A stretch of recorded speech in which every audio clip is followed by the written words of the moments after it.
What's going on, guys? It's your boy Trillionaire Mac. Welcome back to another video. So in this video, we're going to be breaking down an AUDUSD trade that took place yesterday. I also have one today that I'm going to break down for you guys, but that's going to be in another video. So this is going to be the AUDUSD trade from the 24th of January. Okay. If you want to subscribe to the YouTube channel, feel free to go ahead and subscribe. I would love to have you a part of the family. And I would love for you to take advantage of these daily uploads with gems in them. Not only do I give you guys the trades that I take and break them down for you guys, but also this is going to help you all out a lot when it comes to your own back testing to see why these trades play out, and also to see that they really look the same way every single time. Right? Now, if you need a little bit of extra assistance with improving your effectiveness and efficiency on the chart, feel free to contact me and I definitely have you covered. All right. So with that being said, let's go ahead and hop into it. Sit back, relax, and let's get it. All right, so as it relates to AUDUSD, remember guys, whenever I'm intraday trading, I'm going to be trading from an M15 point of interest. All right.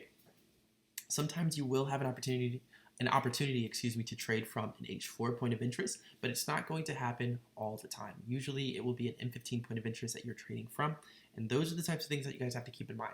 Now, how I select my M15 points of interest are a little different than how I select my H4 point of interest, but I want you guys to understand that without that specific point of interest, without the correct point of interest, you're really going to be looking for entry confluences at the wrong area, and that's going to cause you to consistently lose money. When it comes to intraday trading, what can make it difficult with intraday trading without proper guidance is you're going to see all of these entry confluences take place everywhere within the market, right? It's the market's job to create liquidity. Therefore, it's the market's job to instigate you to press that buy or sell button when you're not supposed to. What we do here at Matrix Trading is we train you and we mentor you to understand exactly when you should be looking for an entry and when it's time for you to just sit on the sidelines and wait for your analysis to play out. All right. So this is the M15 zone that I'm playing within right here, this gray zone. And of course, I take my entries on the M1 and lower, okay, because I like to have that low stop loss to increase my risk to reward, okay, as well as increase my return on investment.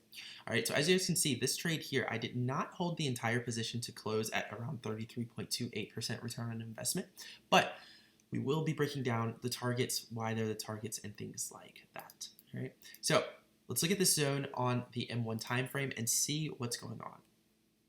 So if we go to the M1 time frame, all right, and we're looking inside of this M15 zone here, we can see that price gives us our entry confluences, all right, based on market structure, supply and demand concepts, and liquidity. All right, remember, whenever I'm taking an entry, I'm going to include all three of those confluences in order for me to understand when I'm supposed to take my entry and at what point I'm supposed to take my entry within my session times. All right, now, if anything that I said is a little confusing to you, no worries. That is why I'm here. Feel free to drop it in the comment section down below, or feel free to contact me on Telegram, and I have you covered. All right. Or better yet, feel free to take advantage of the Telegram community where we are currently up a little over 30% this month alone. Not bad at all. All right. So if we're looking at this region here, we can see that price essentially sweeps liquidity here to the downside. Okay.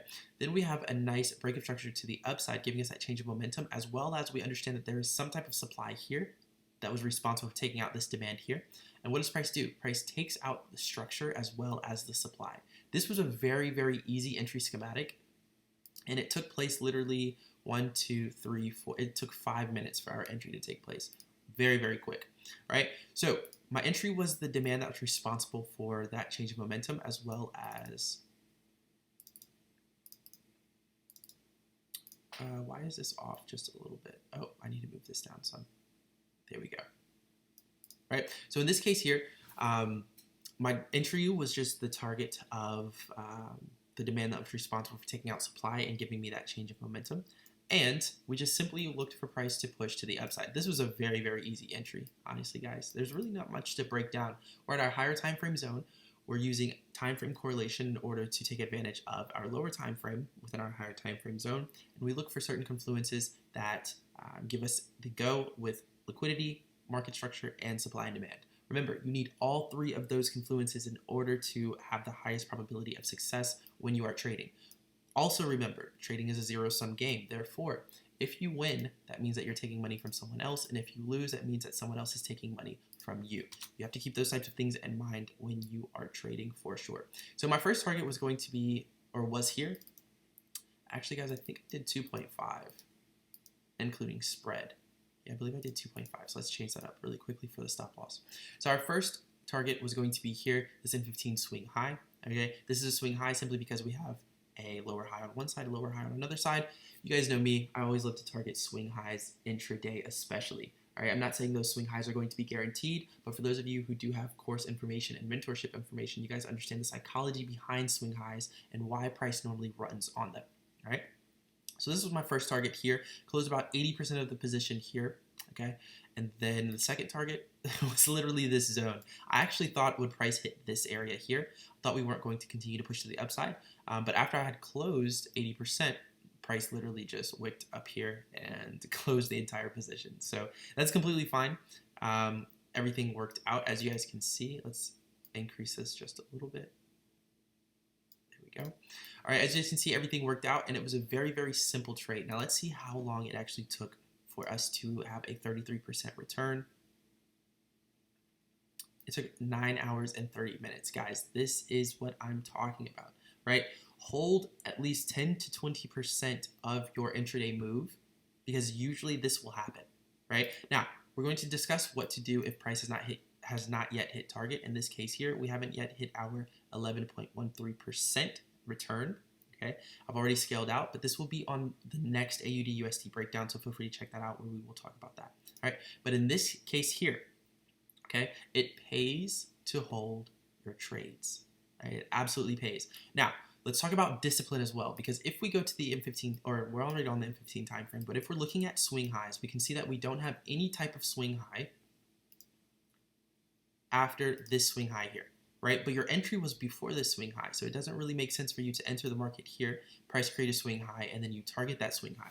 Now, if you have no idea what I'm talking about, no worries. That's why I am here. I'm here to improve your effectiveness and efficiency on the chart, and with your trading plan, with wherever you are, whether you're a retail trader, whether you're someone who has a part-time job, whether you're someone who doesn't have time to study the markets and study the charts, none of that really matters, right?